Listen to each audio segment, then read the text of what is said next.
Vamos em frente. Iniciamos essa noite um tema do PROGEP, questões trabalhistas e desenvolvimento de equipes no trabalho híbrido e em home office, com a professora Thalita Cordeiro, a professora Maria Lúcia Gadotti, convidadas do PROGEP FIA, pelo coordenador do PROGEP, André Luiz Fischer. Vamos dar início. Muito obrigada pela sua audiência em casa, no trabalho. Para você que nunca teve contato com a FIA, esse é o seu primeiro contato conosco, não nos conhece, eu sou a Fabiane, faço parte do marketing da FIA e vou falar um pouquinho da Fundação para você. Nós atuamos em 3 diferentes áreas. Na educação, nós somos reconhecidos internacionalmente como referência de ensino, mantemos intercâmbios e convênios com universidades dos Estados Unidos, da Europa, da Ásia, das Américas. Temos curso de graduação em administração, pós-graduação, MBA, pós-MBA, mestrado profissional em gestão de negócios e um portfólio completo de educação executiva em AD. Como consultores, já desenvolvemos mais de 8.000 projetos estratégicos que levaram conhecimento e inovação para pequenas, médias e grandes empresas das esferas pública, privada e até do terceiro setor. Como pesquisadores, somos desenvolvedores das pesquisas Ranking do Varejo, Índice de Credibilidade da Black Friday, os lugares mais incríveis para se trabalhar em parceria com o UOL e Empresas Mais em parceria com o Estadão. Nesses mais de 40 anos de histórias, nós somos mais de uma escola de negócios, nós somos graduação, pós-graduação, mestrado, MBA, consultoria, pesquisa, e isso faz a diferença. Essa noite nós temos esse time maravilhoso aqui para explicar para a gente, falar para a gente sobre esse tema tão atual, e vocês podem interagir com eles através do campo Q&A no seu painel de controle. Deixe os comentários para o chat e utilize o Q&A para suas dúvidas e para quando você precise que a gente retorne para você.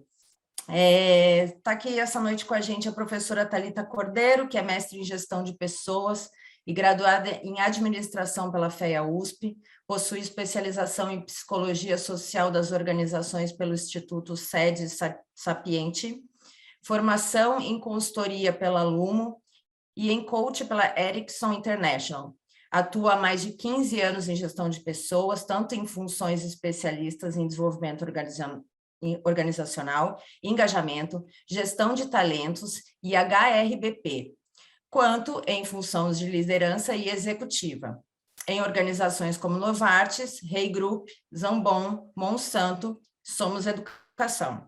A professora Maria Lúcia Gadotti, sócia de Stucci Neves Advogados desde 1996 e coordenadora do Comitê de Recursos Humanos na Câmara Suíça, mestre em Direito pela Pontifícia Universidade Católica de São Paulo, atualmente é professora convidada da Faculdade FIA de Administração e Negócios, sócia da Stucci Neves Advogados desde 1996, Maria é coordenadora do Comitê de Recursos Humanos na Câmara Suíça, palestrante nas câmaras alemã, suíça, austríaca, japonesa, na APAS, na Associação de Advogados Trabalhistas de São Paulo, membro da OAB São Paulo, da Associação de Advogados de São Paulo, da Associação dos Advogados Trabalhistas de São Paulo e assessora e relatora da 3ª turma do Tribunal de Ética da OAB.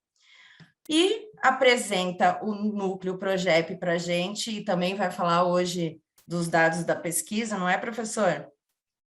O professor André Luiz Fischer, professor livre-docente da FEA-USP, onde ministra cursos de graduação e pós-graduação, com mestrado em Ciências Sociais e doutorado em Administração de Empresas pela FEA-USP. Supervisor de projetos de pesquisa e consultoria da FIA, coordenador dos cursos de MBA em Recursos Humanos e especialização em Gestão de Pessoas da FIA.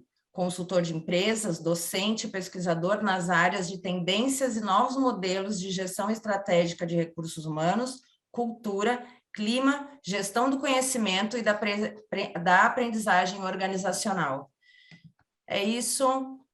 Estão entregues. Um bom evento a todos. Muito obrigado, Fabiane. É sempre bom estar com você, abrindo as nossas conversas por aqui. Muito boa noite a todos. É um prazer receber. Estamos com quase 90 participantes no momento, muito provavelmente teremos outros conosco. E é muito bom saber que vocês todos se interessaram pelo nosso tema, né? O nosso tema que trata de o que está acontecendo exatamente hoje nas organizações com o retorno ao presencial, esse retorno parcial, algumas empresas adotando modelos híbridos, algumas empresas, poucas, adotando o sistema de home office, e outras adotando o modelo tradicional, presencial, mas todas elas com preocupações das mais diversas ordens, seja na área de saúde, claro, a principal preocupação, seja na questão de receber os seus colaboradores, de criar sistemas de trabalho, preparar os gestores para gerir as suas equipes, seja no modelo híbrido, seja no modelo de home office, ou mesmo preparar os gestores para acolher os seus colaboradores, as pessoas da sua equipe, porque não é um momento comum de forma nenhuma, né? Mesmo para aqueles que estão voltando para as organizações agora, para o presencial, não é um momento comum, é uma outra situação que tem que ser administrada de outra forma. Então, a preocupação da gestão de recursos humanos, a preocupação dos dirigentes das organizações está muito centrada nesses focos. E nós percebemos situações bastante diversas, né? Nós temos organizações que se estruturaram para isso. Então, definiram políticas claras, orientaram seus gestores, capacitaram seus gestores. Nós, aqui na FIA, esse grupo do qual faz parte a Sheila, faz parte a professora Sheila, a professora Silvia, estruturamos 2 cursos voltados tanto para gerentes, para líderes, justamente de capacitação para gerenciar equipes no teletrabalho, no home office. E um outro curso voltado para os profissionais, de preparação dos profissionais para essa atividade. Porque lá atrás, na pandemia, nós recebemos essa necessidade imperiosa, precisávamos migrar, migramos, me parece que migramos bem, não é? Tivemos um processo de adaptação muito interessante. A Gadotti, que está aqui conosco, ela lá no começo também esteve conosco falando das questões trabalhistas, naquele momento que ninguém sabia muito bem como fazer com relação à legislação, com relação aos direitos do trabalhador, às obrigações do trabalhador também, não é? Mas nós fizemos essa migração sem preparação nenhuma, não é? A preparação foi feita durante o próprio processo e agora temos, ou até tivemos a oportunidade de nos preparar. Esses 2 cursos e uma pesquisa que nós fizemos lá em maio do ano passado e agora, novamente, em junho desse ano, foram iniciativas nossas no Progep, na tentativa de fazer aquilo que é a missão principal do projeto, de levar subsídios, levar informação, levar conhecimento para o grupo, a comunidade de RH, mas a comunidade de gestão como um todo, aqueles que estão na posição de gestão das empresas informação que permita tomada de decisão da melhor maneira possível, né? Então, todo o nosso foco caminhou nesse sentido durante esse período. E o evento que nós estamos trazendo aqui hoje, que tem a participação da Sheila, que vai nos ajudar, da Silvia, que vai nos ajudar, mas principalmente nossas duas estrelas, que são a Thalita e a professora Thalita e a professora Maria Lúcia Gadotti. Todas essas 4 moças que vocês estão vendo, embelezando aí o nosso vídeo, elas são, além de professoras muito valorizadas pelos nossos alunos, não é?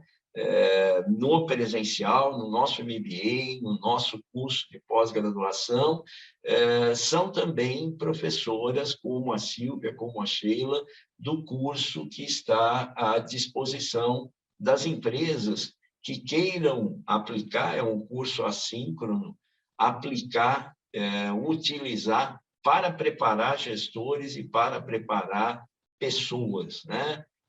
Um curso que foi elaborado buscando tudo aquilo que havia de conhecimento nessa área e foi estruturado de forma a poder facilitar esse processo, facilitar a relação entre as pessoas e a organização nessa nova modalidade de trabalho.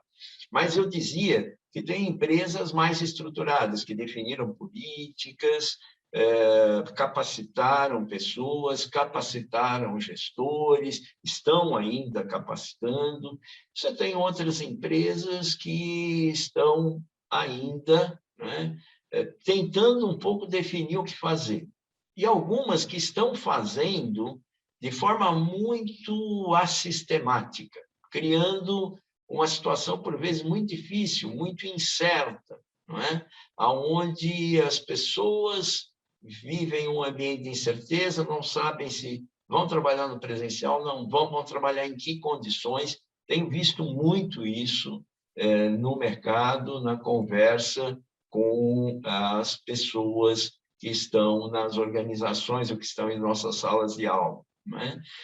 Por vezes, tem dirigentes que tomam decisões que são decisões imediatistas. Olha, nós precisamos fazer, vamos voltar todo mundo e pronto, ou não vamos voltar todo mundo, mas sem uma visão estratégica com relação a isso. Né? E agora é hora de ter uma visão estratégica. Quer dizer, para que o home office, se a opção for essa, serve à empresa, mas para que o home office serve às pessoas? E aí, quando eu falo das pessoas, eu falo de cada uma das pessoas, mas também delas enquanto grupo, delas enquanto representação sindical, delas enquanto cidadãs, né? Eu preciso refletir a respeito disso, né? E as minhas decisões têm que ser balizadas com base nisso. E a Thalita e a Gadotti, elas têm uma experiência grande profissional e uma experiência grande em sala de aula e acadêmica, né? Juntando tudo isso, está a contribuição que elas trarão para nós nessa nossa conversa de hoje, né? Então, agradeço aí a Thalita, agradeço a Gadotti, e eu queria só rapidamente, para fazer um aquecimento, né, mostrar alguns dados da nossa pesquisa, muito rapidinho, porque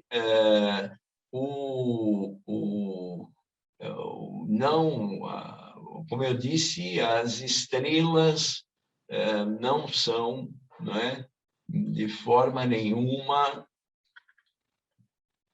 as estrelas são a Gadotti e a Thalita. Eu estou tentando encontrar aqui, mas... temos o slide no ar? Sim? Sim, obrigado, Thalita. Eu vou mostrar só alguns dados, tá? Realmente apenas para ilustrar. Só lembrando, foi uma pesquisa, como eu disse, que foi realizada lá em 2020, maio de 2020, e repetimos agora em junho, teve a participação de 2.402 respondentes, não é? Desses 1.976 estavam em home office e, portanto, puderam responder ao questionário, não é? Uma questão interessante que depois a gente pode abordar aqui também se refere a... Oi? Só para melhorar a visualização, clica na apresentação de slides, por favor. Vamos abrir, tá bom. Obrigada.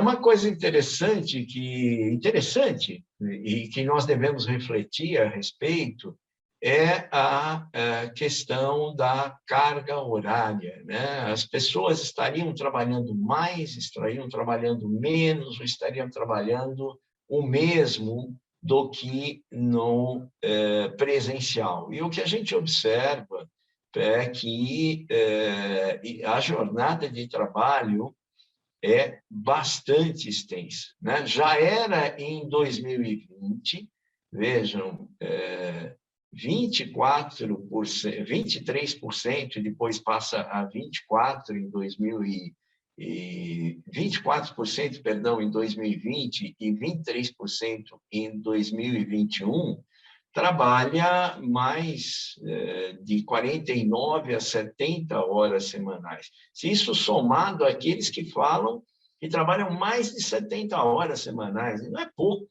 né? 6% em 2021 e 8% em 2020. Né? Uma jornada de trabalho acima das 44 horas semanais que são determinadas pela legislação básica, né? Pela legislação básica. Agora, é interessante que, apesar disso, as pessoas sentem que o seu trabalho é compatível com a convivência familiar, né? Sentem que é possível conciliar o trabalho com o cuidado com a família, né? E compartilhar com as tarefas da família o trabalho realizado para a sua empresa em home office, né? Embora utilizem o tempo que usavam para se deslocar da sua casa para a empresa para atividades pessoais, né? E há aqui um indicador com percentual menor em 2020 e melhor em 2021 a respeito da saúde física. Não percebem que haja prejuízo à saúde física. Embora a gente saiba que isso acontece em outras situações, está sendo muito falado hoje, né? O problema da saúde física e da saúde mental, principalmente, da atuação em home office, né? Mas o que eu queria mostrar para vocês é a questão da satisfação, né? A satisfação, isso foi uma surpresa para a gente, a satisfação das pessoas com a atuação em home office, ela já era alta lá em 2020, e ela fica ainda no percentual ainda maior, as pessoas que responderam que estão satisfeitas ou muito satisfeitas, sobe para 81%. Nós tínhamos a impressão, quando iniciamos esse segundo ciclo da pesquisa, que, na verdade, as pessoas estavam já cansadas dessa forma de trabalho e que os resultados de satisfação seriam menores, não é? Agora, em 2021, em relação a 2020. E aconteceu o contrário, não é? embora o volume de trabalho seja algo muito marcante, criticado, as pessoas estão divididas aqui no que se refere ao volume de trabalho. Eu não vou me deter aqui em todos os resultados da pesquisa, isso é apenas uma introdução. Esses webinars vão formar uma série de outros temas relativos ao home office que nós vamos trabalhar durante todo o mês de outubro, e na abertura sempre nós vamos trazer alguns dados de pesquisa. Mas acho que esse é o mais fundamental. O relatório é extenso, tem um monte de variáveis que nós pesquisamos, mas esse dado era o dado que mais importava e que eu trago aqui para vocês hoje, né? Nós fazemos uma pergunta que reflete a intenção das pessoas de permanecer em home office. Quer dizer, será que, né, terminado ou diminuído o efeito da pandemia, você gostaria de continuar trabalhando em home office? É essa questão que teve um resultado mais surpreendente ainda, né? Se lá atrás, em 2020, 70% dos respondentes, daquelas 2.000 pessoas, diziam que gostariam de continuar trabalhando em home office em maio do ano passado, agora 78%, né? Quase 80% desses respondentes gostariam de continuar trabalhando em home office. Então, esses resultados, novamente, eles não estão aqui para serem debatidos hoje, é meramente uma introdução, né? Mas é isso que nós vemos. De um lado, a empresa, né, com iniciativas de retorno, com iniciativas de manutenção do home office, e principalmente com iniciativas híbridas. Eu acho que grande parte das organizações está se propondo iniciativas híbridas. De outro lado, pessoas, e aí são trabalhadores de escritório só que responderam essa pesquisa, pessoas que, em princípio, dispostas a permanecer em home office, tendo visto algum tipo de ganho com relação a isso. Nós estamos discutindo aqui a consciência que essas pessoas têm dos possíveis prejuízos e dificuldades ao trabalhar em home office, né? O desafio agora, seja do ponto de vista trabalhista, legal, seja do ponto de vista comportamental, do ponto de vista da atuação das lideranças, o desafio é como lidar com esse contrato psicológico que está estruturado em novas bases agora. Os autores são razoavelmente unânimes em dizer que o que a pandemia fez foi quebrar determinados vieses cognitivos que nós tínhamos com relação ao trabalho à distância. Nós poderíamos tranquilamente eliminar várias lajes com pessoas trabalhando em home office há 5 anos atrás, né? Se fosse uma estratégia da empresa fazer isso, se isso trouxesse aos colaboradores algum retorno, né? Nós não fizemos, foi a pandemia quem nos levou a fazer. Agora, se tudo correr bem, esperamos que corra, né? Que a gente consiga sair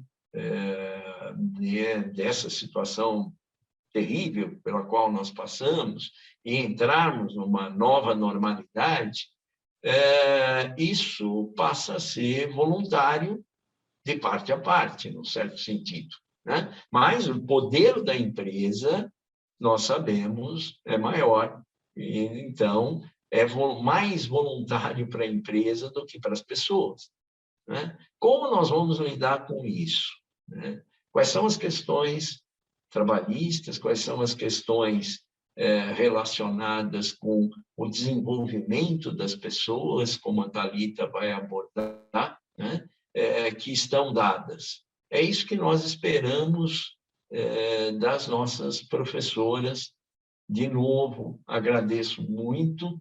Nós vamos dar uns 20 minutos, aproximadamente, 15 de espaço para elas apresentarem. Isso não é uma aula, as aulas estão caminhando, né, no curso.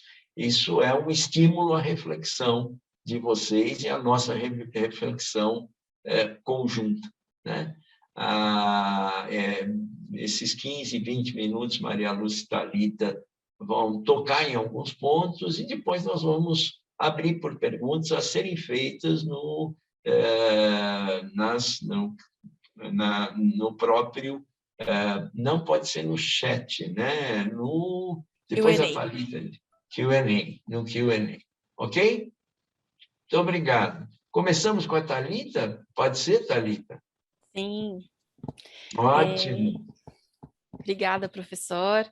Boa noite a todos. É um prazer estar aqui com vocês essa noite. Um orgulho estar aqui, né, em casa de novo, ver o professor Arnaldo aqui no chat acompanhando, né, acompanhando a gente. Eu consigo só ter esse contato pelo chat.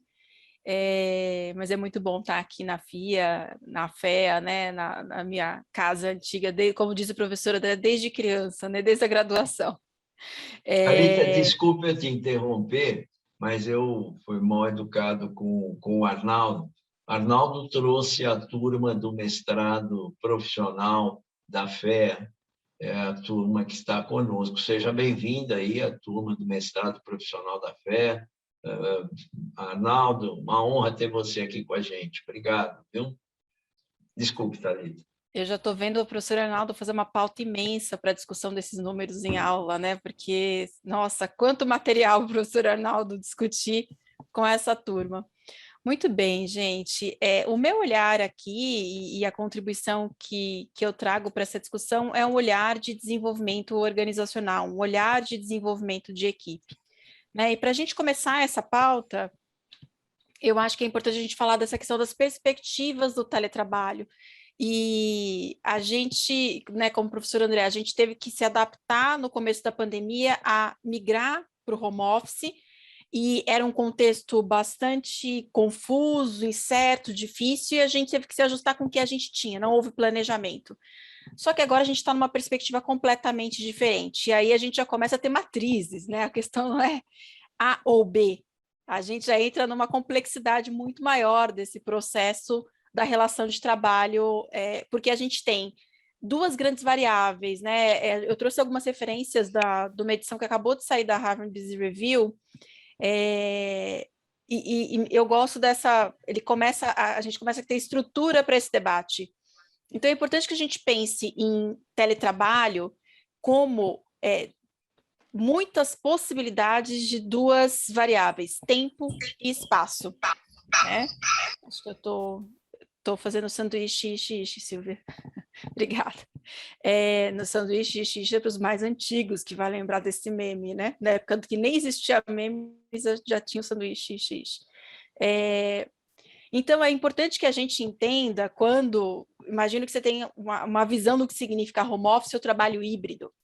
Mas aqui, o principal olhar que eu quero trazer aqui é que existem muitas possibilidades, né? Principalmente de trabalho híbrido. A gente tem que pensar nessa questão, em onde eu realizo esse trabalho, com qual frequência esse trabalho é realizado e dentro de um tempo.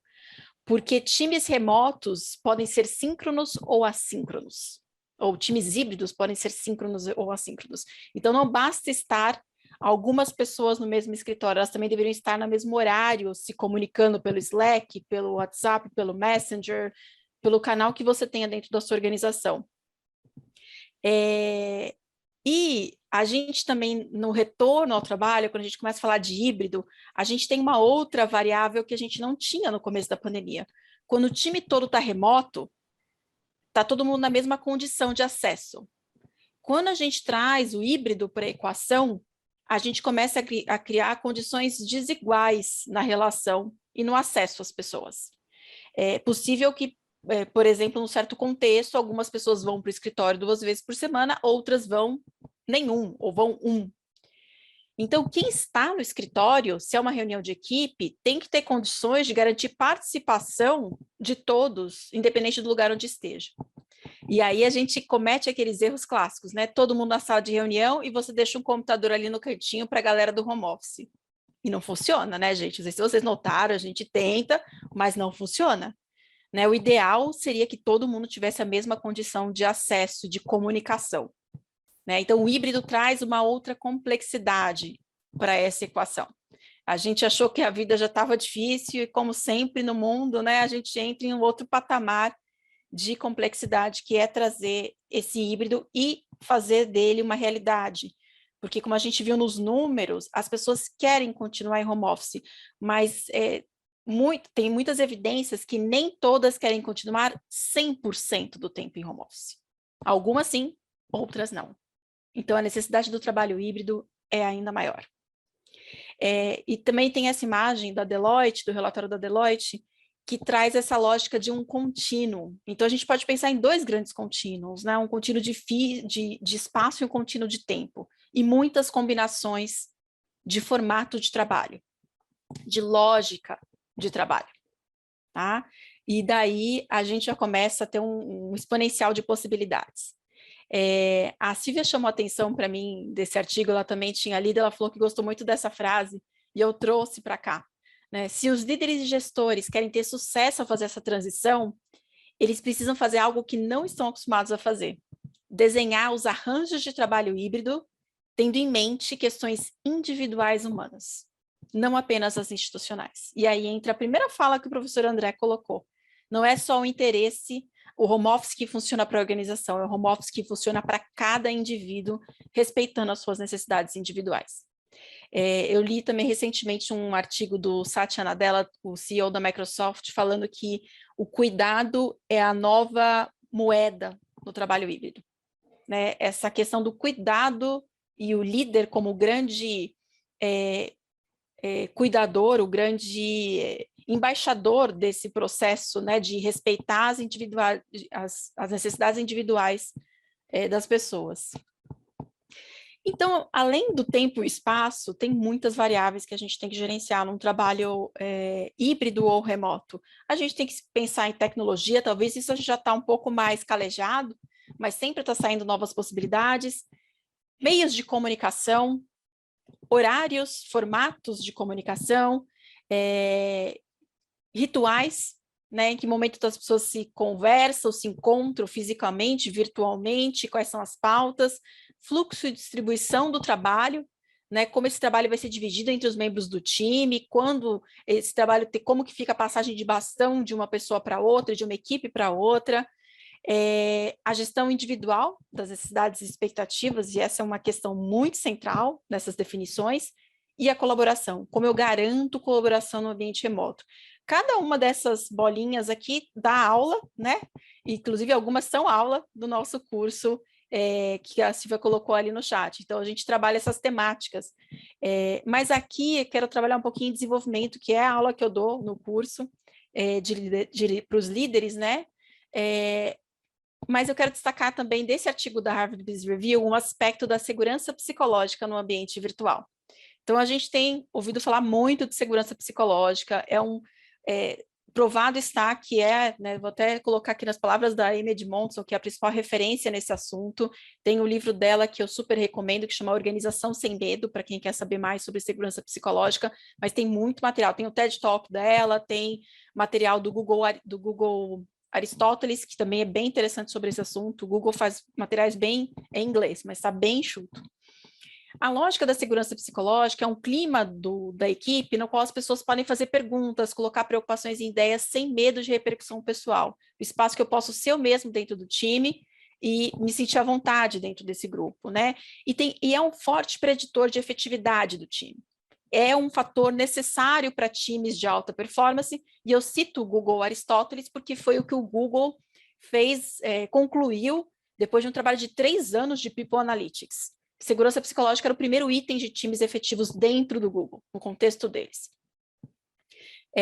Então, segurança psicológica tem a ver com se eu errar nesse time, isso não vai ser usado contra mim, os membros do time são capazes de trazer problemas e questões difíceis para discutir, para a mesa, as pessoas não rejeitam umas às outras por serem diferentes, é seguro tomar risco, é seguro pedir ajuda, ninguém agiria de forma deliberada para minar os meus esforços, e as minhas habilidades e talentos são valorizados aqui nessa equipe. É um sentimento e uma relação que se estabelece entre os membros do time, não apenas líder-liderado.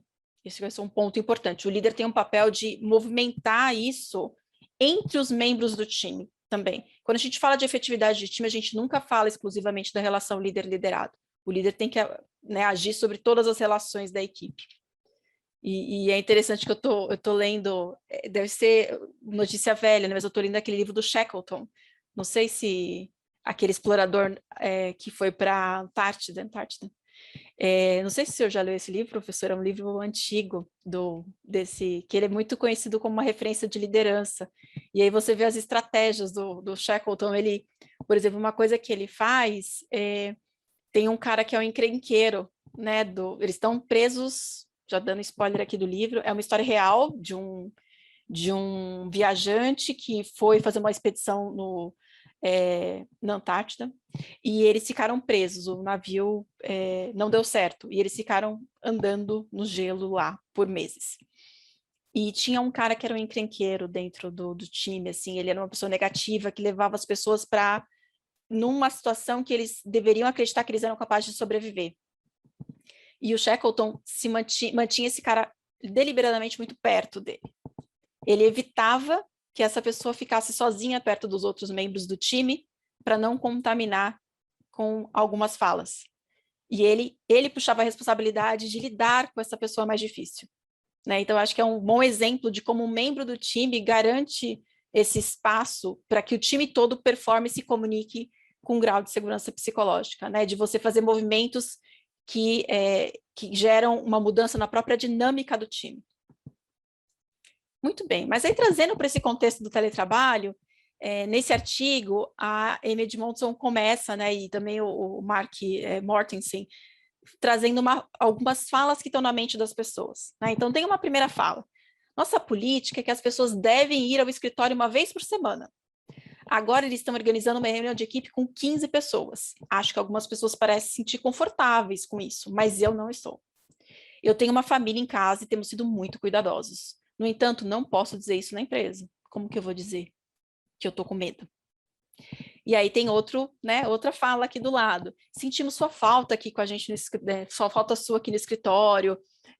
Estamos vendo mais gente aqui, e isso é muito bom estar junto com as pessoas de novo, as pessoas estão voltando, vem você também. Né? Quando eu li essas falas, eu falei, gente, é muito do que eu ouço no meu dia a dia. Né? Se a gente tem essas diferentes falas, pessoas com medo de dizer que estão com medo de dizer que estão com medo de voltar. Né? E outras super animadas, tipo, vem todo mundo que vai ser ótimo voltar, como era antes. Né? E como que a gente lida com essas questões? Né?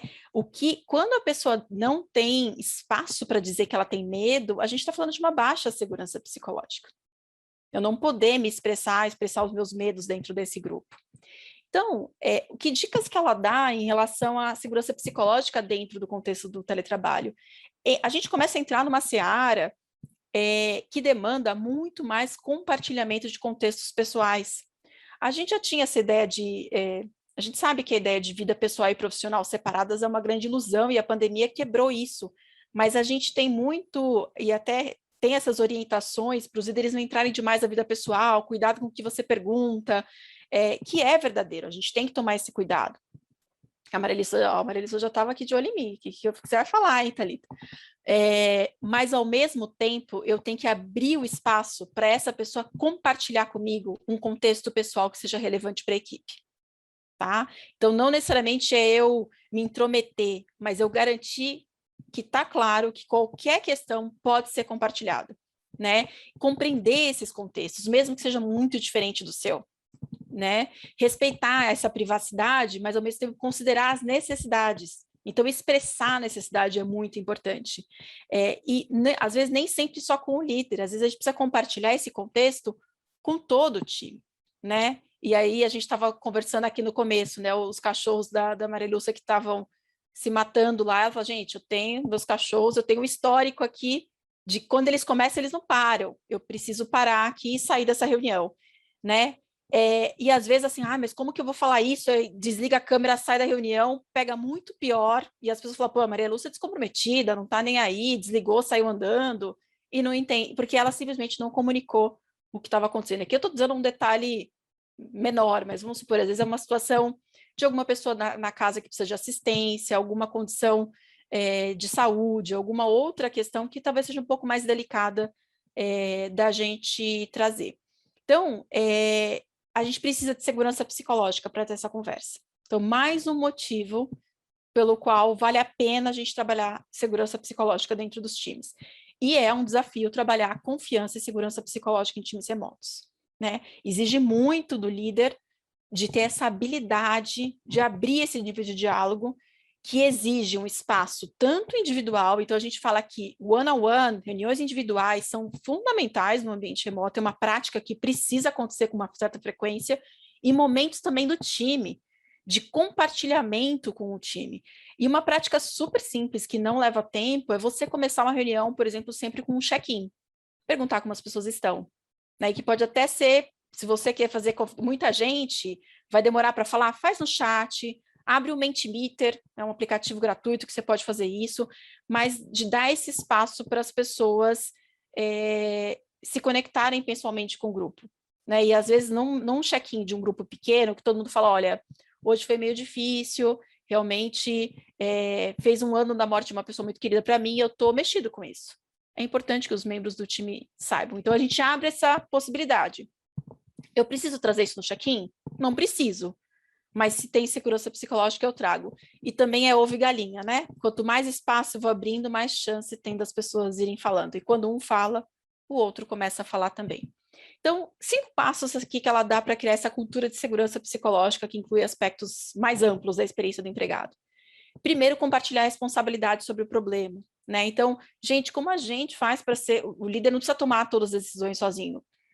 E um movimento também em carreira que está bem forte é a questão do job crafting. Como que a gente organiza, e essa lógica do craft, dessa coisa artesanal, como a gente monta como time uma lógica de trabalho que atenda às necessidades individuais e atenda à necessidade do negócio simultaneamente. Vamos juntos pensar nisso. O líder não precisa fazer isso sozinho, né? Liderar pelo exemplo, ser transparente, demonstrar suas vulnerabilidades, ser a pessoa que conta as histórias, ser a pessoa que, né, traz as suas questões. Ir devagar, então às vezes você vai abrir um check-in, não vai vir muita coisa na primeira vez. Na segunda vez, talvez um pouquinho mais. Na quarta, quinta, a coisa começa a ficar um pouco melhor. Compartilhar exemplos positivos, né, de quando essas falas foram colocadas e quando esses espaços foram respeitados dentro do time, e ser bastante vigilante também, porque a questão de confiança e segurança psicológica, a gente sabe, confiança, né, basta uma vez para quebrar, e a lógica da segurança psicológica também é assim, né? Então, realmente agir se você vê atitudes, posturas que reduzam a confiança psicológica dentro desse time. Ok? Eu acho que era isso que eu queria trazer na minha parte. Eu só queria trazer também outro ponto que também está nessa matéria do Satya Nadella, que ele fala do paradoxo do híbrido, né? Eu gostei dessa lógica do paradoxo do híbrido, porque as pessoas querem se ver, as pessoas querem estar com outras pessoas, mas as pessoas querem simultaneamente flexibilidade. E aí está o paradoxo, né? Como a gente gerencia individualmente e como time, né? Então eu fico imaginando, para mim o paradoxo sempre me vem a imagem de uma lemniscata, né? Então você tem o paradoxo individual e múltiplos paradoxos de todos os membros desse time com diferentes lugares para gerenciar. E eu acho que outro ponto também que me chama muita atenção e que talvez a gente veja menos no Brasil pela situação socioeconômica do país, mas que tem acontecido nos Estados Unidos e em alguns outros países, que eles chamam de Great Resignation, que é um número de pedidos de demissão muito alto agora no retorno ao trabalho. E eu acho que alguns mercados já estão sentindo isso. Por que as pessoas estão pedindo demissão?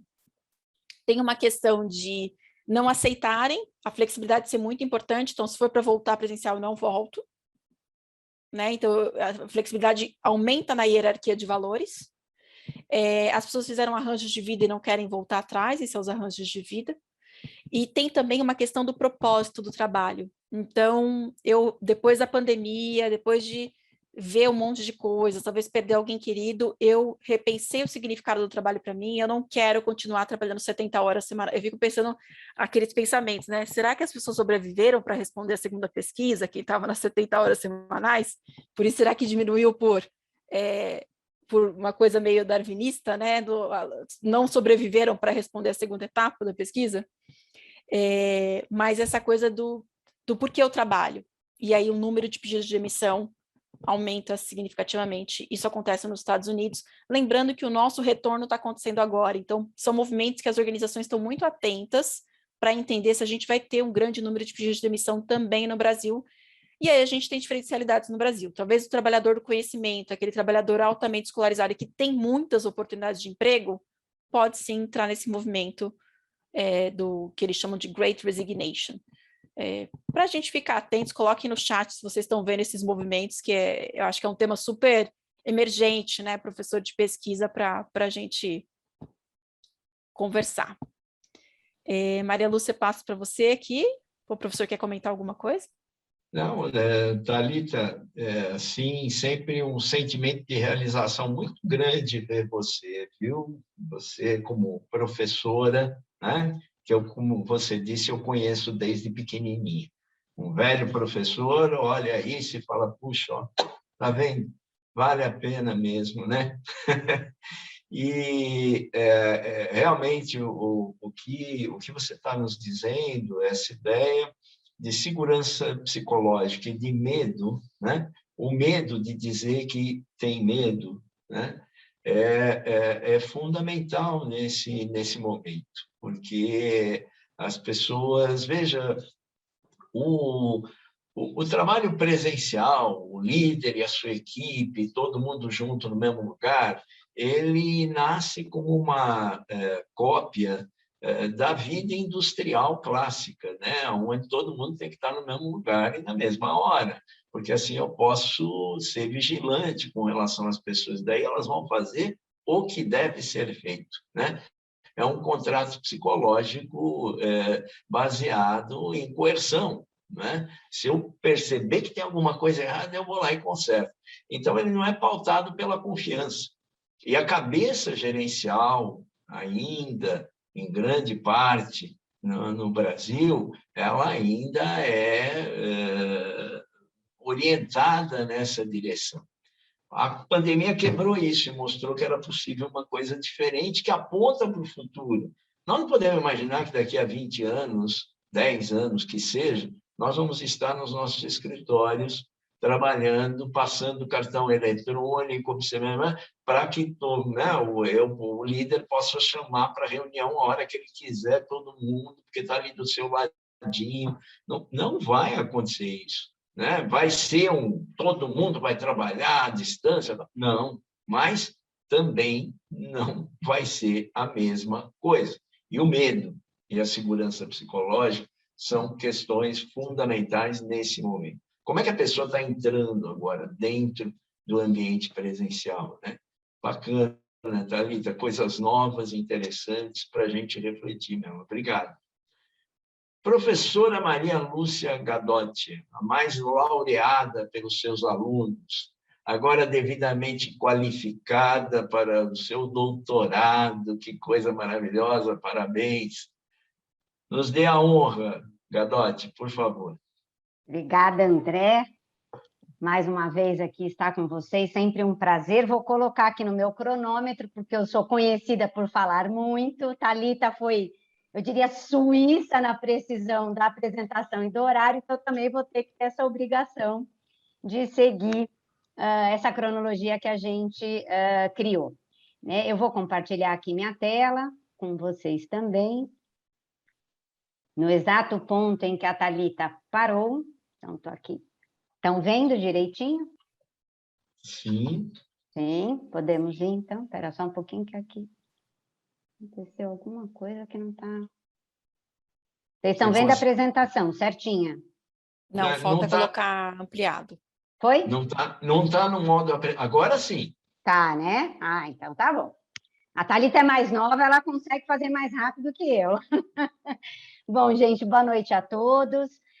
Eu vou falar rapidamente aqui, e a tarefa chega assim, glória, porque a questão está criando várias discussões no ambiente trabalhista, né? O judiciário começou a se manifestar, e aqui eu tenho a obrigação já de partida dizer, infelizmente, a nossa legislação não acompanha a velocidade dos fatos. Então, muito embora a gente tenha tido aí no ano de 2000, o governo rapidamente editando medidas provisórias para tentar conformar a situação da pandemia, a necessidade das empresas colocarem os seus empregados em casa para evitar aí a proliferação da Covid, a gente não tem o direito conformado dessa maneira. Ele realmente é uma tartaruga manca, né, comparativamente à velocidade da sociedade. Então, a gente tem, só no Brasil hoje, vários projetos de lei tentando regulamentar o teletrabalho na sua acepção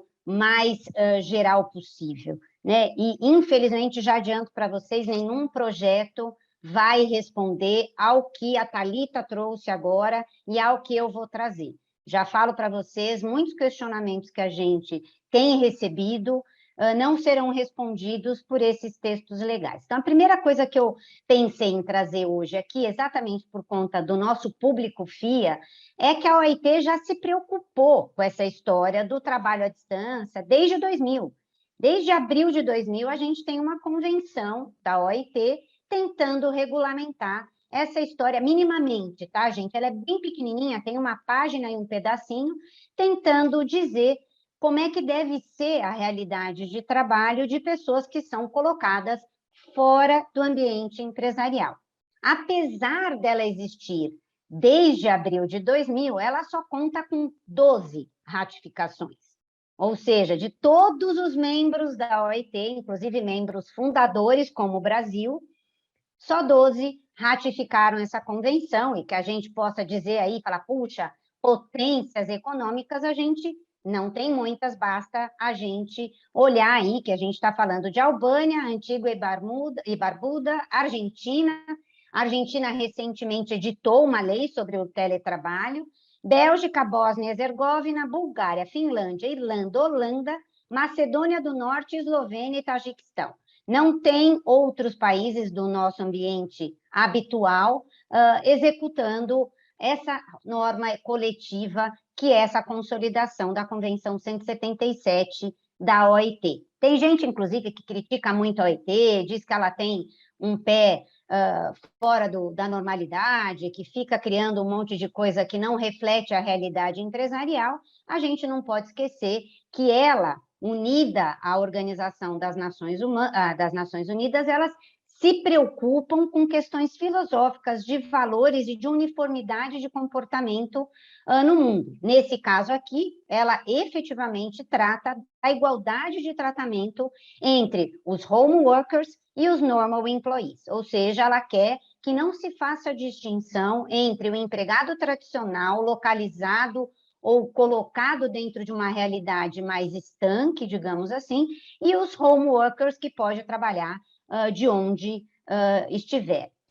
Pegando carona no que a Thalita falou, vejam que a preocupação da OIT ela é bastante expansiva. Embora ela diga igualdade de tratamento, ela fala que o empregado deve ter essa prerrogativa de participar das atividades da empresa, ou seja, não é ficar no cantinho da reunião virtual meio que de castigo, ele tem direito a participar dessa organização, ele tem direito a uma não discriminação dentro do ambiente de trabalho e da ocupação que ele desempenha, uma proteção no domínio da segurança e saúde do trabalho, aí eu vou falar um pouquinho mais profundamente desse tema quando a gente for um pouco mais adiante, igualdade de tratamento em relação à remuneração, estudos de entidades ligadas ao trabalho já falam de uma precarização do trabalhador, seja integral ou parcial,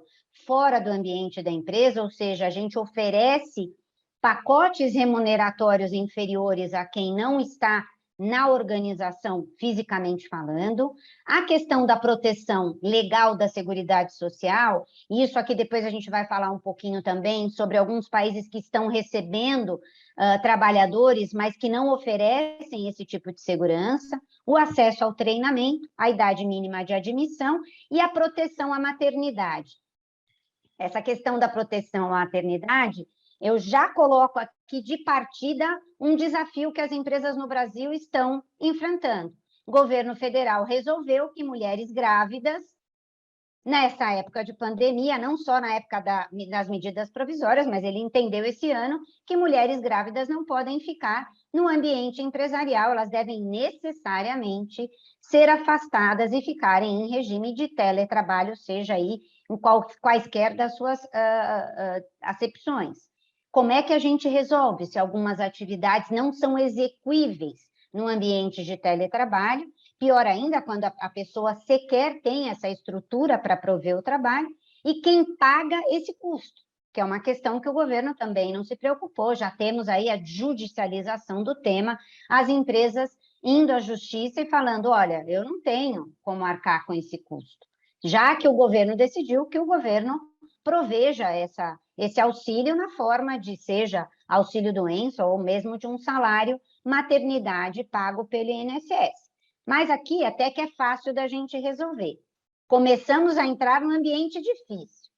A gente já está vendo no próprio ambiente, o André falou que a gente se adaptou rapidamente na FIA, no direito também, André, todos os escritórios que trabalhavam fisicamente botou todo mundo para casa, vai desempenhar sua atividade lá, e muitos escritórios de outros lugares, olhando para São Paulo, Rio de Janeiro, Curitiba e até BH, vou chamar aqui das grandes escolas tradicionais, Recife também tem escola muito tradicional do direito, começaram a querer recrutar advogados para trabalhar para esses escritórios fora da localidade, ou seja, meu escritório é em São Paulo, mas eu sei de uma excelente escola de direito em Recife, vou contratar advogados para trabalhar para mim à distância, só que ele será meu empregado aqui, porque eu não tenho unidade de negócio em Recife.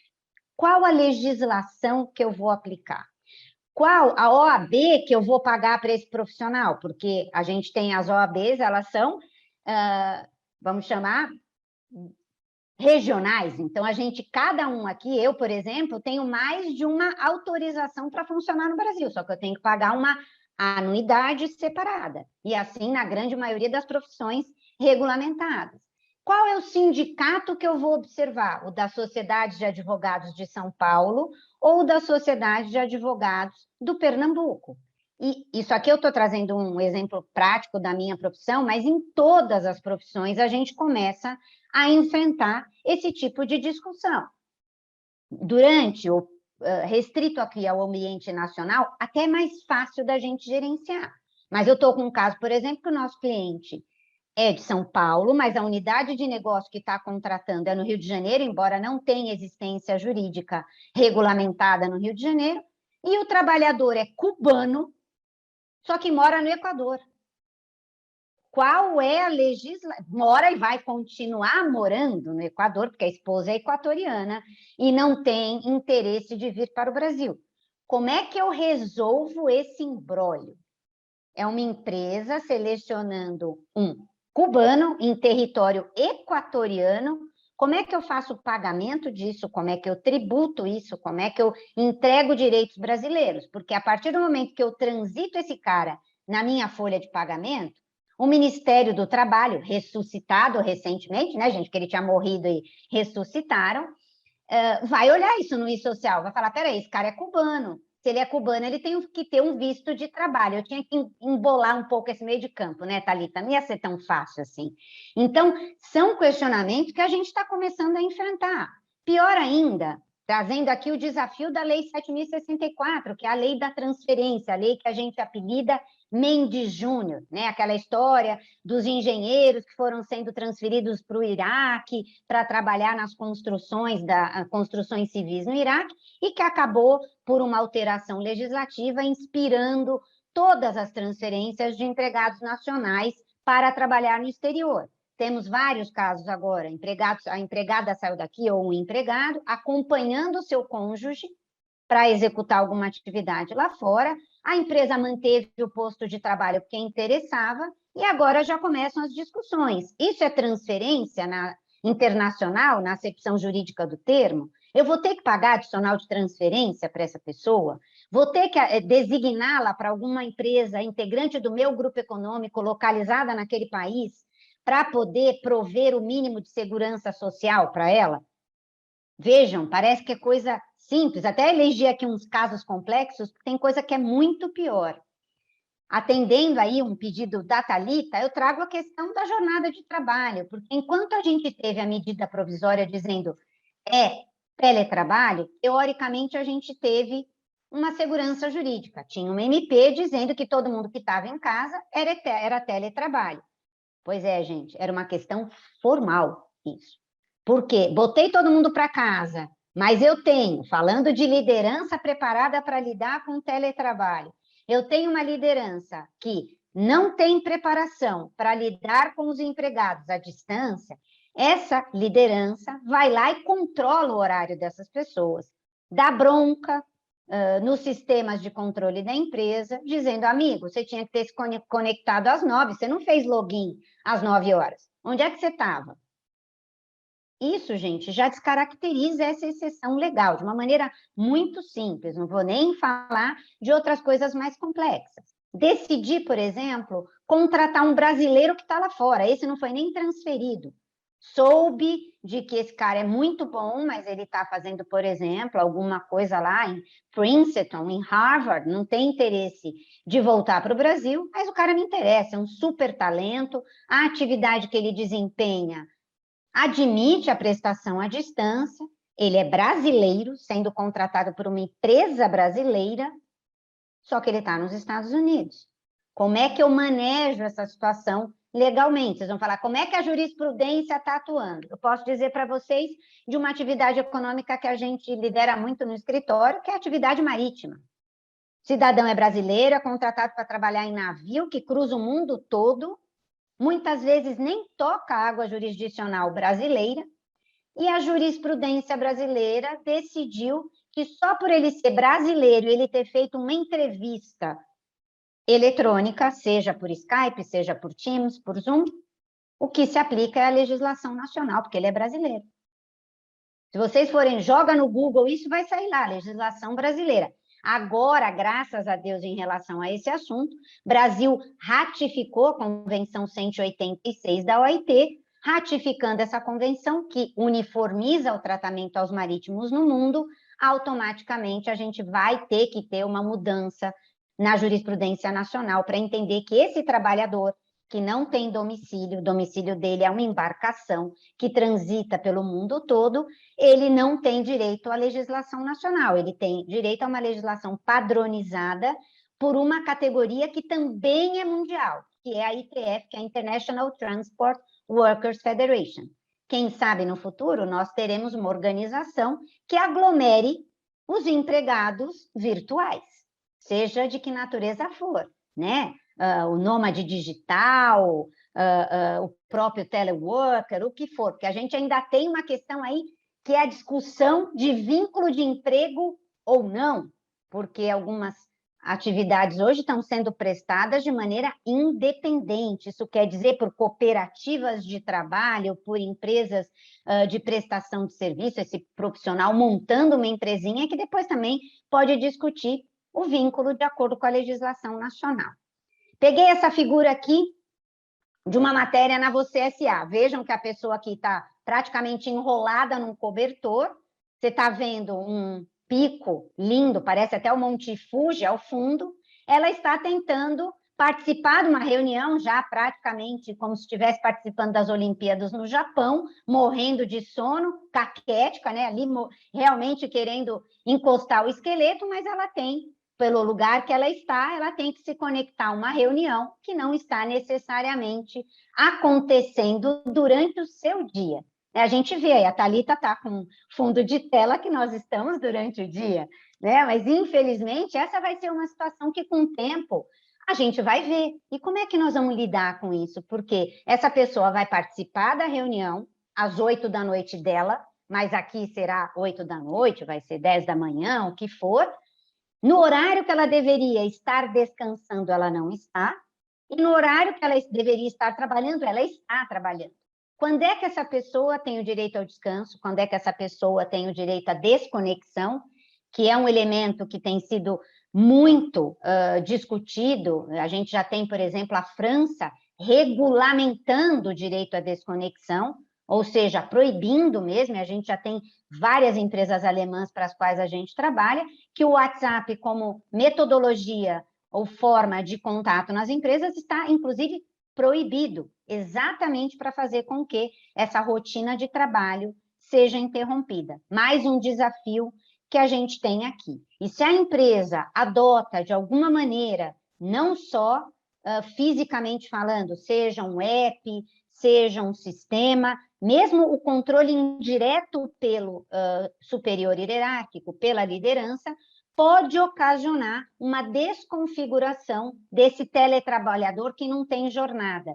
E aqui, gente, existe uma crítica muito grande dos doutrinadores de direito do trabalho, dizendo que essa coisa de que o teletrabalhador é um trabalhador sem direito à duração do trabalho, isso está lá expressamente no 62.3 da CLT, ele é excluído da duração junto com o exercente de função externa e o cargo de confiança, tem que ser aquela pessoa totalmente solta, que ninguém controla, que ninguém faz nenhum tipo de gestão do tempo da performance dessa pessoa. Qualquer tipo de desconcretização dessa realidade vai ocasionar a consideração dessa pessoa como submetida a controle e aí sim a toda a proteção do capítulo da duração do trabalho. Essa conversa a gente poderia ter horas aqui. Quero só fazer uma passagem aqui nos temas mais importantes que a gente plantar essa sementinha na cabeça de todo mundo. Falando um pouquinho de medicina e segurança do trabalho, vocês viram lá que é uma preocupação da Organização Internacional do Trabalho, e aqui eu pego carona nas ODS da ONU, falando de ESG, elevando o trabalho seguro, o trabalho digno a essa consideração, ou seja, um dos princípios da ONU hoje, ter um trabalho seguro e digno para os trabalhadores, a gente tem a questão da segurança do ambiente de trabalho para os teletrabalhadores também. E não só aquela segurança física que eu demonstro aqui nesse desenho do lado esquerdo, ou seja, a estrutura que esse empregado terá, especialmente em termos de ergonomia, mesa, cadeira, iluminação, ambiente adequado para poder exercitar a sua atividade, e aí muito bem ponderou a Thalita, no sentido de que nem todo trabalhador pode ser um teletrabalhador por sua organização familiar, pelo próprio espaço físico que ele tem em casa, então ele pode ser um teletrabalhador tendo um coworking space, algo nesse sentido, mas não dentro da casa dele, né? Cuidado da empresa com toda essa gestão, porque ela é responsável no final da linha. Muita empresa assumiu essa posição e falou, não, eu proverei toda a estrutura. Outras falaram, não, dou computador, dou telefone, o resto o empregado providencia. Na hora que os problemas começarem a assomar, certamente esse tipo de comportamento será repensado. Do lado direito, eu coloco aqui essa moça totalmente exaurida, que é a questão da segurança psicológica que tanto a Thalita falou, né? E muito mais preocupante, porque o ambiente físico é muito fácil da gente ver. A empresa adota políticas, a empresa provê os meios, a empresa até fiscaliza. Eu tenho clientes que a gente está colocando uma cláusula no contrato de separação do teletrabalho, né? Agora você vai ter um outro ambiente de trabalho e nós vamos marcar um dia para eu fazer uma vistoria virtual ou presencial no horário combinado com esse trabalhador para ver se realmente o ambiente de trabalho dele é seguro nos termos que a legislação determina. A segurança psicológica, ela já é um pouco mais difícil, ela é mais sutil. Por quê? Por todos esses meios telemáticos de comunicação que a gente tem hoje, você pode ter assédios moral, sexual, você pode ter uma série de descontroles da liderança assediando esses empregados, ou até mesmo colegas de trabalho praticando esse tipo de comportamento, que você não consegue constatar imediatamente. E a gente tem uma outra questão. Todo mundo, eu estou generalizando porque eu tenho escutado isso de muita gente, está todo mundo exausto. Então, a gente já tem uma nova doença, que é o Zoom fatigue, né? Usando aqui o Zoom, mas a gente já tem o tecnoestresse, a gente já tem a infoxicação, que é a intoxicação dos empregados pelo excesso de informação. A gente já tem várias novas teses a respeito desse tema, tratando, portanto, e colocando a gente num ambiente de preocupação, porque isso tudo causa exaurimento. Causando exaurimento, esse empregado pode ficar doente, pode chegar a um burnout, e chegando ao burnout, ele vai ser afastado do trabalho. Indo um pouquinho aqui, já quase finalizando a minha exposição, eu não podia falar de trabalho à distância e não falar do nômade digital, né? A gente tem visto essa fotografia aí com bastante irregularidade, várias delas, com coqueiros atrás, o pessoal, lógico, não vai gostar de ir para um iglu, tem gente que gosta, mas a grande maioria gosta de uma piscininha, uma praia, tal. Agora, na época de pandemia, a gente viu muito advogado fazendo audiência, terno, gravata para cima, bermuda para baixo, né? E depois postava no Instagram falando, esse é o meu vestuário, essa é a minha etiqueta digital, porque a gente também fala de uma etiqueta digital, de uma ética digital. Antes do começo da nossa apresentação, a gente estava falando dos escândalos do judiciário durante o período da pandemia, com posturas inadequadas e etc. Isso é uma preocupação, as empresas devem redigir políticas dizendo qual é o comportamento mínimo que ela espera do empregado, uma vestimenta mínima, e mesmo configuração, como a gente está vendo aqui uma padronização, André usando o fundo de tela da FIA, Thalita do ambiente, né, da FIA mesmo. Eu coloquei aqui um fundo meio tumultuado, porque eu estou num quarto da minha casa, então realmente a empresa tem que se preocupar com isso. Nômade digital cabe para todo mundo? Não.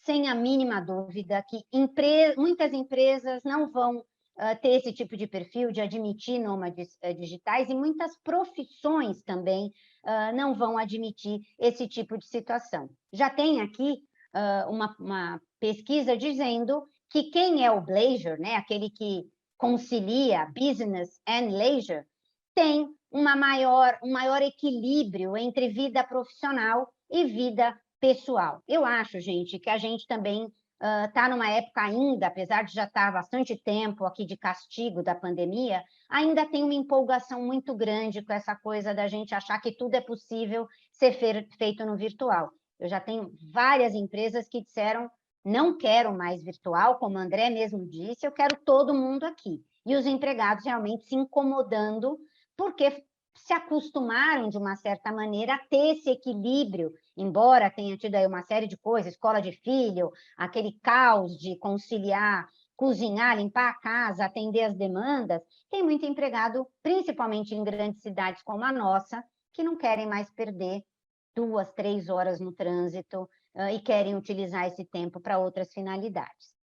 Muito espertos, alguns países já falaram, gente, nós aceitamos nômades digitais. É baratinho, a única coisa que a gente impõe como condição, e essa é uma condição meio comum para esses países aqui enumerados, eles querem que a pessoa tenha um contrato com alguma empresa, necessariamente de fora do país deles, que essas pessoas tenham uma proteção de saúde, ou seja, um seguro internacional, e paguem lá por um visto que eles cobram. Tem país que cobra 100 euros para você ter esse visto de nômade digital. Pode ser, acredito eu, que vários outros países entrem nessa onda para atrair mão de obra, fazer essa circulação. Folha de São Paulo, ano passado, editou algumas matérias falando nisso, inclusive que poderia ter uma melhor distribuição de renda com essa configuração do nômade digital, trazendo, né, para a realidade desses países que não têm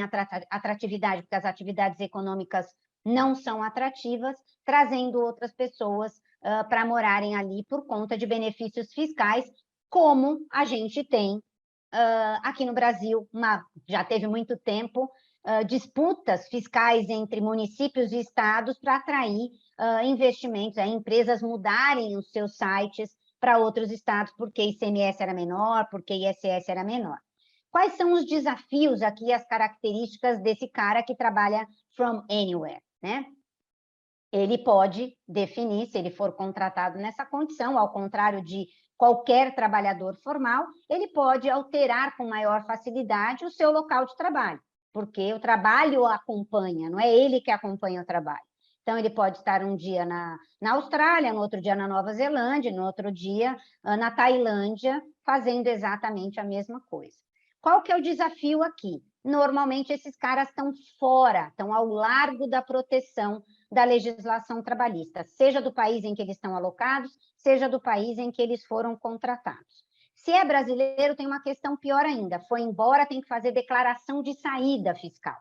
Aí ele vai para algum lugar, mas ele continua recebendo dinheiro e tendo bens no Brasil. Ele foi, por exemplo, para a Estônia. A Estônia diz que ele é isento fiscal, ele não vai pagar imposto em lugar nenhum.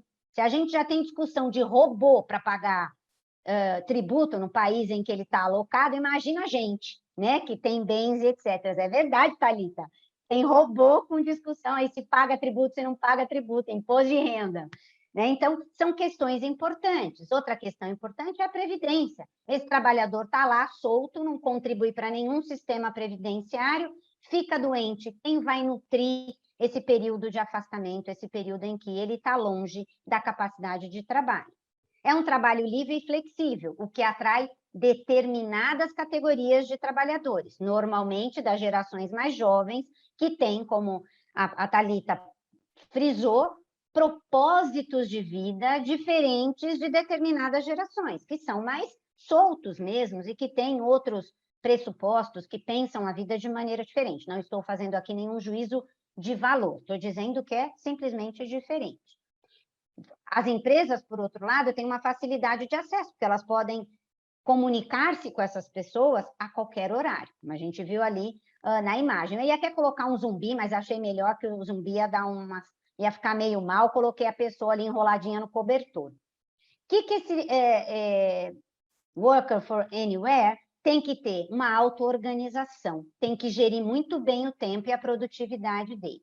Isso pode ser um diferencial, mas também pode ser um grande problema, porque ele pode trabalhar ininterruptamente se ele não tiver essas características. Aí a gente está incidindo numa série ou criando uma série de passivos a longo prazo. E aqui eu destaco qual é o maior? A exaustão fuso horária, ou seja, conciliar os seus horários com a empresa para a qual ele está trabalhando, e a questão do direito à desconexão, que embora no Brasil ainda não seja regulada, ela já vem sendo discutida por doutrinadores, pelo Judiciário e pelo Ministério Público do Trabalho, né? A gente tem esses 3 entes, não vou nem colocar o sindicato como quarto ente, porque, infelizmente, os sindicatos estão muito enfraquecidos depois da nossa reforma trabalhista, isso é um ponto incontestável, mas, de qualquer forma, essas discussões têm vindo à Justiça e têm ocasionado a condenação das empresas,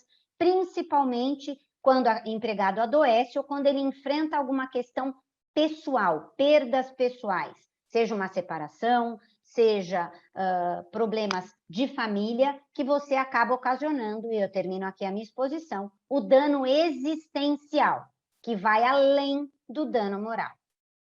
Essas eram as minhas colocações, André. Eu já vi aqui que eu extrapolei o meu tempo, peço desculpas, mas é que é muita coisa para falar, gente.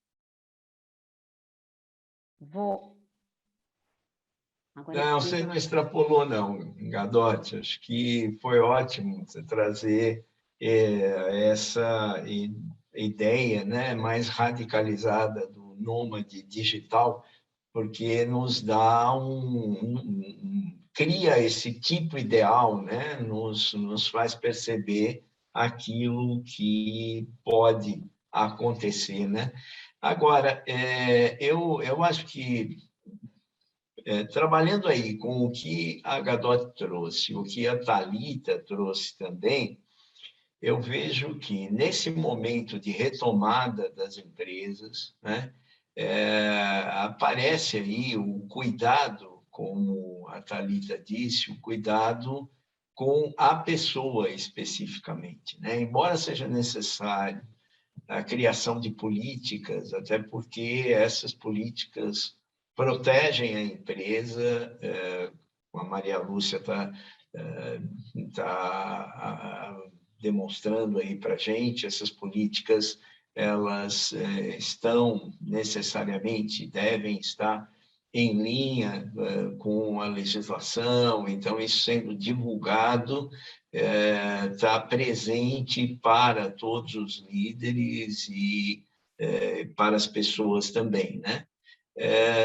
Embora esse alinhamento geral ele seja extremamente necessário, o cuidado com o indivíduo ele aparece como fundamental, né? Qual é o problema daquela pessoa que agora passou durante todo esse tempo na casa dele, né? Mora num lugar distante, toma 2 ônibus para chegar até o trabalho, tem ao lado dele, eu estou falando de uma pessoa real, tem ao lado dele uma mãe com comorbidades e já idosa, e vai nesse período, durante esse período de transição, ele vai entrar em contato com ônibus lotado, cheio de gente, na ida, na volta, lá no escritório, com as outras pessoas, vai almoçar num refeitório lotado e depois vai voltar para casa. É completamente diferente do Faria Limer, que vai de patinete na Avenida Faria Lima, aquele monte de patinete que passa lá de manhã cedo, vai de patinete de manhã cedo, entra, mora num loft ou sozinho ou num casal, né? E que, enfim, tem uma série de proteções, né? Esse cuidado com segmentos de pessoas e com cada pessoa em particular e a liderança muito atenta para isso, porque só ela está diretamente com a equipe. Eu acho que isso é fundamental e é o que se traduz. Eu acho que tem a segurança, sim, a segurança psicológica, como a Thalita dizia, né? E essa pessoa com medo de contar toda essa história, né? Porque o medo de se mostrar frágil, né? Num ambiente competitivo, numa cultura onde a fraqueza é considerada um mal, não é? E aí eu tenho que ir lá mostrar minha cara, sorrir e falar, vamos em frente, né? Eu acho que essa questão tem que ser muito bem pensada e analisada nesse momento que nós estamos vivendo, né? Mas, enfim, aí eu passo para Sheila, eu passo para Silvia também, mas para Sheila principalmente, talvez primeiro para comentar ou trazer as perguntas, os comentários que foram colhidos aí, ainda estão sendo colhidos e colhidos no nosso Q&A, ok? Vamos lá, Sheila. Ok, professor André, parabéns, né, professora Thalita, professora Maria Lúcia, sempre contribuindo muito aqui com a gente. Temos uma pergunta para a professora Thalita, da Ana Flávia. Ela gostaria de saber como influenciar a liderança a trabalhar mais a segurança psicológica quando os próprios líderes não recebem essa segurança psicológica da parte do seu líder, né, no caso, do seu diretor, né? Sheila, eu vi essa pergunta e me deu até um frio na espinha, assim. Eu falei, ainda bem que o professor André está aqui comigo para me ajudar, né? Silvia, você também. E se eu puder introduzir, professor André, por favor, me ajude. Eu acho que qualquer questão de mudança de comportamento dentro do time passa por um espelhamento das lideranças mais sêniores, né? Tanto que projetos de desenvolvimento geralmente a gente começa de cima para baixo, né? Então, talvez uma primeira questão é como que talvez a gente mobilize essa liderança mais sênior para essa temática, né? O jogo a gente muda, né, inicialmente dentro da própria lógica do que é valorizado, e tem uma dimensão da cultura da organização. Se essa organização tem uma cultura de assédio, tem uma cultura de não demonstrar vulnerabilidade, de não permitir o erro, a lógica da segurança psicológica provavelmente não vai operar mesmo dentro de pequenos times, né? Porque tem uma própria lógica do sistema da organização, dos processos dessa organização operar.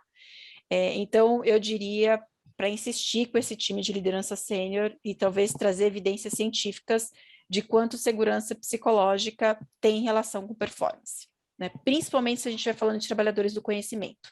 E aí depende também do setor.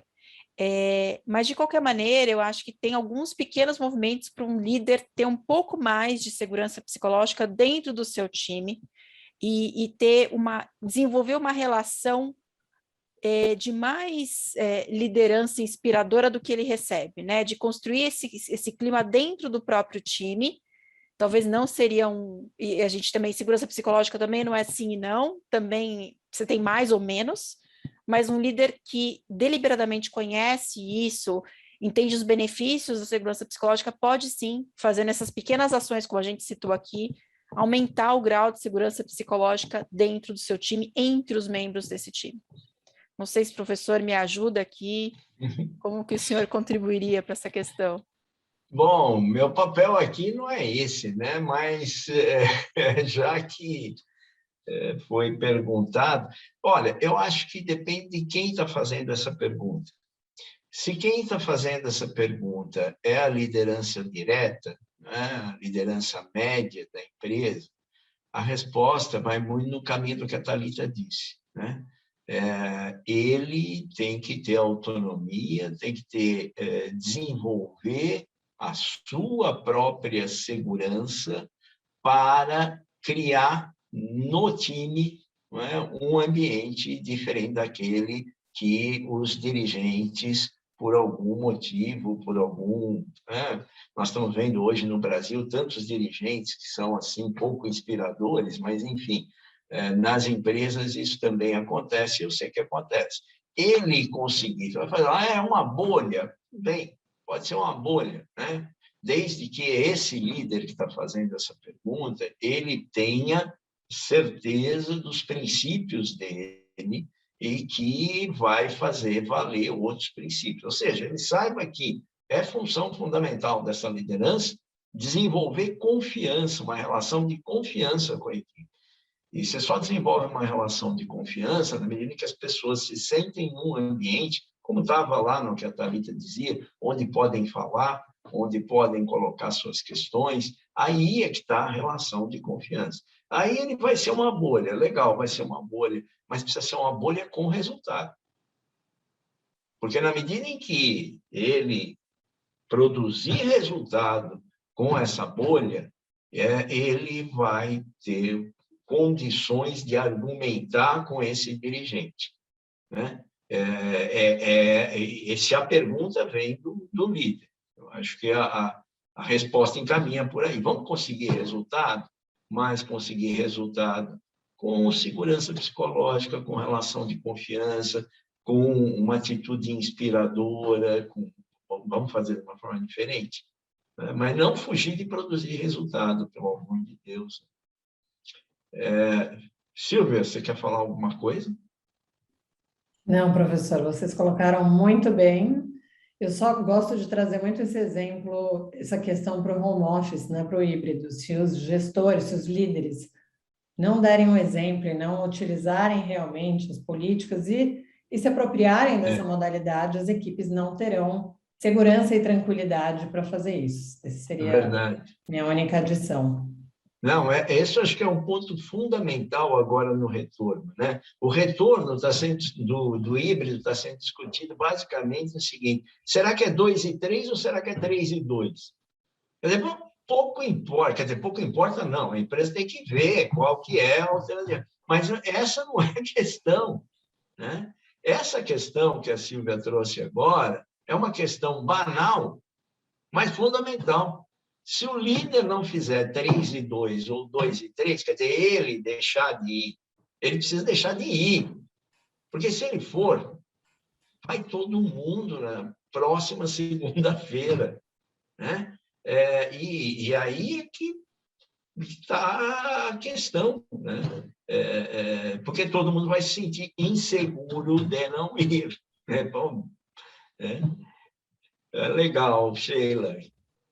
Só um comentário, a vida era fácil quando a piada era quando sai mais cedo, se está desmotivado, né? A gente achava que a vida era difícil com esses comentários, a vida agora está em outros patamares de dificuldade. É a questão da coerência entre o discurso e a ação, quer dizer, você vem lá e fala que a pessoa tem direito a fazer home office, né? Você como líder, mas você vai todo dia, verdadeiramente, a ponderação da André ninguém vai fazer um negócio desse, né? Ou é capaz de até de ser mal avaliado porque não está lá todo dia, né? Dependendo, logicamente, da maneira da empresa gerir e avaliar os seus colaboradores. E é isso que eu tenho visto, uma organização aí com a qual a gente trabalha, ela obrigou que todos os líderes viessem todos os dias, né? Presencial, liderança trabalho presencial. Mas daí, olha a política, daí cada líder define quem vai ficar no híbrido e quem não vai ficar. Aí complicou tudo, né? Você não define por que a empresa quer uma determinada prática e o que vai trazer de benefício para a pessoa, o que vai trazer de benefício para a organização. Simplesmente joga um negócio ali e vai fazer funcionar e cada um faz com a sua cabeça. Aí embananam, né? É a não gestão. Isso é a não gestão. Do mesmo jeito que falar, amanhã vem todo mundo para o presencial e não dizer o porquê, não dá. Acho que tem que ter ponto, vírgula aí, etc. Eu acho que vem muito pouquinho também, André, acho que a Thalita falou muito bem nesse sentido, eu vou fazer uma ponte aqui. A gente vive o mundo do ESG, né? Então, não enxergaram ainda que as relações de trabalho transitam nos três. E esses três, eles vão dizer o seu valor de mercado. Nós estamos chegando a essa sofisticação. Então, não adianta você falar que você tem uma segurança maravilhosa, que o seu compliance, a sua governança é maravilhosa, se você pega e fala assim, todo mundo vai entrar no ônibus, andar 2 horas por dia, não quero saber se você tem pessoa com comorbidade na sua casa ou não, vai todo mundo trabalhar porque a empresa precisa disso.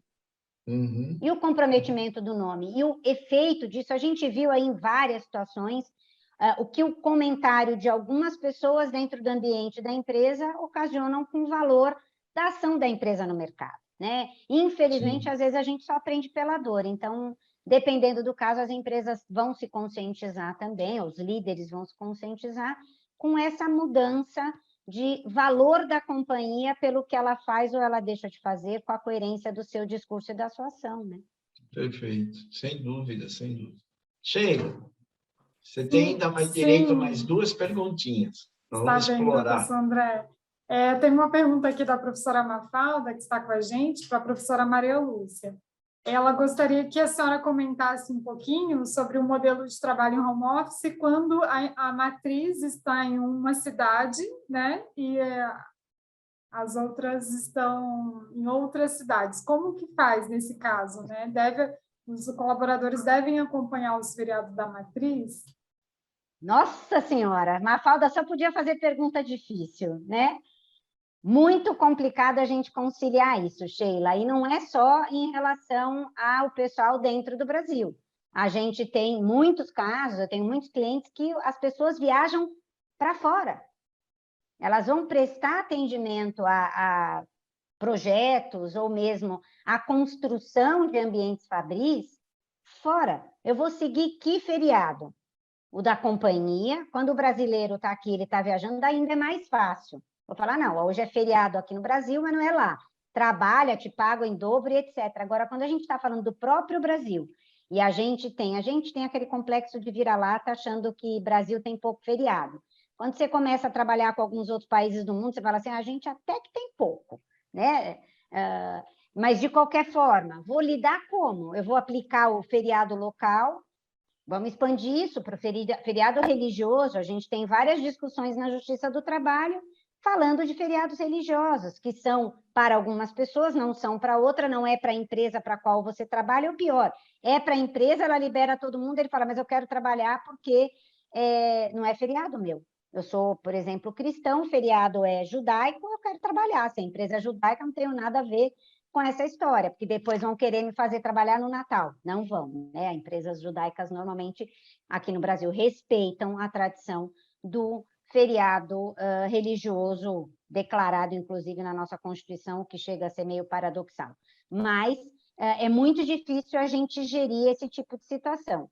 Eu vi no chat rapidinho que está falando de Salvador. Aí é mais particular ainda, porque a gente tem... Não é tirando sarro, não. A gente tem a lavagem do Bonfim, que para a cidade vira intransitável. Eu falo para vocês que minha família é de lá, já peguei a lavagem do Bonfim.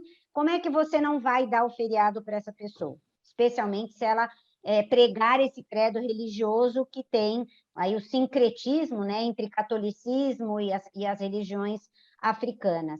Sheila, eu vou menos na legalidade e eu vou mais, falando aí do indivíduo, eu vou gerir individualmente cada situação. É muito difícil você colocar dentro da caixinha da lei algumas situações que nunca foram sequer pensadas, né? Então, eu acho que a gente tem que olhar, está Junina em Campina Grande, Sandro, gente, o Sandro Cubo está aí, Sandro é meu cliente. Você pegar o Nordeste inteiro, né, na realidade, a festa de São João, a gente recebe comunicação, o Tribunal da Bahia vai fechar 3 dias por conta, seja do Carnaval, seja do São João, a gente tem que considerar esse tipo de situação, tem que privilegiar esse feriado e deixar o da matriz. Aplica a matriz para as outras coisas, né? E acho que eu conecto com outra pauta também, além do ESG, que é a questão de diversidade e inclusão também, né? Não adianta walk the talk, que o Renato falou aqui. E para mim, a gente estava conversando isso antes dessa reunião, né? Quando a gente começa a entrar nessa questão de perguntar para o advogado se eu posso ou não obrigar a pessoa a trabalhar no feriado, a gente já esgotou tudo aquilo que a gente falou sobre diálogo, segurança psicológica, construir um ambiente em que a gente atenda necessidades individuais, e a gente já está indo para a lei. Então, talvez a orientação até da advogada tenta combinar o jogo antes de ir para a lei, né, Maria Lúcia? Eu acho assim, Thalita, o que é combinado não sai caro. Lógico que a gente está falando aqui de um ambiente em que as relações admitem esse tipo de coisa, seja pelo número de pessoas, seja pelo perfil. Em alguns casos, você tem que verdadeiramente uniformizar, porque fica difícil, estou falando em termos gerais, né? Mas dentro do possível, a conversa é sempre a melhor forma de agir. Como você falou, chegou na lei, a coisa já está meio estragada. Ok. A próxima pergunta, professora Silvia. Oi, professor. Primeiro, é só comentar que o chat aqui ficou em polvorosa, né? Com as 2 apresentações, foram fantásticas, provocaram muitas reflexões. Mas tem uma aqui específica para a professora Gadotti em relação aos benefícios, né? Que muitas empresas estão partindo do princípio que a partir do momento que as pessoas estão em casa, não há mais necessidade de dar vale-refeição, vale-transporte. Então, como esses quesitos estão sendo vistos pela área jurídica, professora? Primeira coisa, vale transporte a gente entrega para quem está se locomovendo. Não está se locomovendo, é aquela relação causa e efeito. Não tem a causa, não tem o efeito, que é o pagamento. Agora, o vale alimentação, a gente continua comendo, né? Porque a gente foi para casa que deixou de comer. Inclusive, para algumas pessoas, conseguir conciliar trabalho. Uma coisa é a gente desceu, foi ali, comeu alguma coisa, voltou. Foi no quilo, enquanto a gente está na empresa. Outra coisa é você estar em casa. Você vai ter que cozinhar, se você optar por isso. Ou você chama um dos serviços de entrega. A necessidade, Silvia, continua existindo. Então, para mim, a gente tem que... E, de novo, no discurso da Thalita, quer dizer, como é que eu vou deixar meu empregado sem comer? Ele come enquanto ele está trabalhando fisicamente. Depois que ele vai para casa, o supermercado é dele. Não é coerente, gente, né? Eu não estou me preocupando com a qualidade de vida que meu empregado vai ter quando ele está afastado, já numa situação que por mais que a gente economize uma série de coisas, tempo no trânsito, etc., você tem uma situação precária. Lidar com tudo dentro de casa é complicado. Então, para mim, legalmente falando, a necessidade de alimentação continua. Continuando a necessidade de alimentação, continua verdadeiramente a entrega do vale alimentação ou refeição. O vale transporte eu entendo que pode ser suspenso no primeiro momento que você transformou o local de trabalho do trabalhador. Professora, teve um comentário aqui também agora complementando, né? Se a empresa não deveria pagar por luz, banda larga e demais necessidades de home office para prover aí as condições ideais de trabalho. E então, como complemento... Pode falar. Diga. Não, por favor, eu te Eu interrompo. quero dizer que tem muitas empresas que estão substituindo o Vale Transporte por outros benefícios, benefício home office, né, que elas têm chamado. Então, de todos os tipos, para curso, né? Então, a pessoa tem um cartão que ela pode usar aquele valor para cursos e para outras atividades que agreguem, desenvolvam aí o bem-estar e que a pessoa mantenha, né, aquela sensação de não ter perdido o benefício e utilize em outra coisa que seja mais útil na modalidade. Sem a mínima dúvida, mas eu acho... Diga, André, desculpa. Se me permite, Gadotti, a nossa pesquisa mostrou também que houve um avanço nesse sentido do ano passado, de maio do ano passado para cá. Não que as empresas hoje concedam todos os benefícios, não sei se é benefício, a infraestrutura, isso não é benefício, a infraestrutura necessária, né? Mas muitas estão pagando energia, muitas não, mais do que no ano passado, elas estão hoje pagando energia, pagando a internet e outros elementos de infraestrutura, outros componentes. Aí. Então, André, aqui a gente tem vamos chamar um vazio legal. O artigo 75 da CLT, ele falou assim, ó, vocês se combinam, mais ou menos isso. Lógico que uma empresa que não tem essa preocupação, que não tem essa gestão adequada, vai falar, se a lei falou que não, para que eu vou me preocupar? Muitas vezes vai dar o computador e fala, se vira. Agora, existem empresas que têm uma maturidade, eu vou chamar mais de maturidade do que outros censos, de regular essa situação de maneira mais apropriada. Posso falar de 2 casos aqui, não é elogio, é só dizendo o que foi feito, inclusive foi objeto aí de aula que eu dei na FIA, tanto na FIA online quanto na FIA mesmo, e lá no Bradesco. O Bradesco foi uma das empresas que fez um acordo coletivo com o sindicato da categoria e estipulou o pagamento de uma ajuda de custo que tinha 2 variantes, ajuda de custo crua ou ajuda de custo mais a cadeira. A ajuda de custo crua não tinha o custo da cadeira incluído, então era R$ 1.080. Para quem já tinha pego a cadeira no Bradesco, porque o Bradesco abriu essa possibilidade de todo mundo entrar no carro e ir lá até as dependências da empresa, pegar a cadeira, computador e tudo, era R$ 980. Então, a convenção coletiva, ou seja, essa norma coletiva, discutiu essas condições. No caso da TIM, para vocês terem uma ideia, foi um acordo coletivo parrudo, gente, mas grande pra caramba, que foi muito mais além da questão meramente financeira. Ela regulou o teletrabalho, a questão do assédio, foi muito minucioso esse acordo. Então, o que a gente diz é, utiliza essa ferramenta, está expresso no artigo 611 da CLT, nas prerrogativas do sindicato, estipular regras sobre o teletrabalho, discutir como enquadrar esses empregados e quais os pagamentos ou entregas que você vai fazer. Então, a via da negociação coletiva é uma excelente alternativa para você regulamentar esse tipo de situação. E aí você até sai do advogado, o advogado vai só redigir a cláusula ali, depois você negocia com o sindicato e resolve a situação. Seus pares vão ficar chateados, Maria Lúcia. Ah, mas olha, André, é o que eu falo, tem tanto trabalho para advogado, é só saber trabalhar. A gente não trabalha só no litígio, né? A prevenção hoje, o advogado tem um papel muito grande na prevenção, e eu acho que essa troca que a gente está fazendo aqui é isso, é você saber como prevenir. Para que você vai entrar com o advogado na hora que o conflito existe? Faz antes, que o conflito não vai existir, né? Empregado acolhido ele vai lembrar, né, do que foi feito e não vai para a justiça litigar pequenas coisas. Muito bom. Nós poderíamos ficar aqui usufruindo do conhecimento da professora Gadotti, da professora Thalita, durante um bom tempo, mas nós temos um timing aqui e vamos agora encerrar o nosso evento. A Fabiane está conosco para fazer esse término.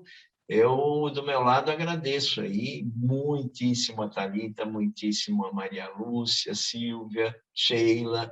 Eu acho que conseguimos aqui no nosso evento, tivemos mais de 100 pessoas aqui conosco e conseguimos contribuir, fazer aquilo que a FIA e o PROGEP têm por objeto fazer, né? Por objetivo fazer.